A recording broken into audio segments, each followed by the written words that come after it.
What up, YouTube? This your boy J Man in the City coming at you in Albany, California, in Target. Just want to make this quick little video, just so I can let everybody know what's going on, and just want to put this out there. If you're interested in getting your CDL license, you get it through a school. Make sure you do the research on them before you even decide to go with that schooling, because some of these other places like CRST, they have this subcontract third-party thing where it's through ASD, Advanced School of Driving. It's in Fontana, California, Southern California, where they basically set you up. They basically, if you're not a complete idiot, they get you your license. You pass their little course, you know. It's not like taking it through the DMV. I heard the DMV is, man, they're like, it took me several tries to get my Class C license years ago, so I couldn't imagine what it would be like to get your CDL license through DMV. But anyways, so there's that, and then they expect you to work for them for at least the minimum of a year, or you pay them back in payments, or you pay them back in full, close to $6,000. Now, see, I didn't do my research, and I was desperate to get a job. So now I'm caught between a rock and a hard place, where I was working for Milton Truck Lines.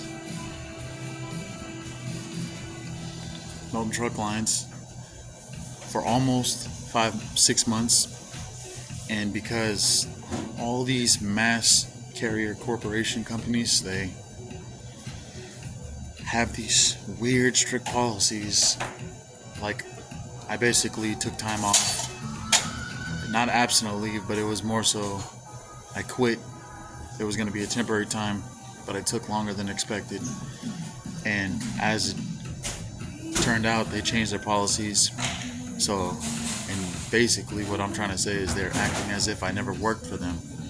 I never got into any accidents. I drove as safely as possible, give or take. You know, I might have ran late a little bit on some loads, because they expect you to run 3 up to 4 loads a week, individual loads a week, running these short ass fucking loads. And now it's flatbed, so it's like you're running all this fucking loads, and then 7 out of 10 times they want you to tarp and untarp the load, and 9 times out of 10 it's by yourself. And they say the shippers are supposed to help you put the tarp on the damn thing. I made sure that I can do everything by myself. Take the tarp out of the tarp box, put the tarp on the load, stretch it out, bungee it up, boom, boom, boom. You know, do everything basically by myself.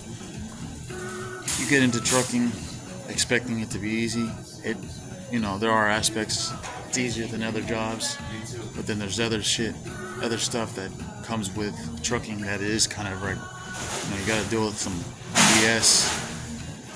Long story short, I'm running into a situation where now I'm looking for another job, another company to go to. US Express, the recruiter, I guess didn't do the whole they didn't do the whole thing before they sent me out to Dallas, Texas orientation. Now when I got there was about 60, maybe even 70 people in orientation. And they made it seem like,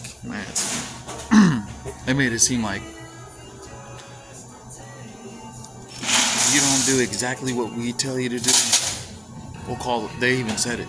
If you don't do exactly what we want you to do, we'll call the police and have you removed.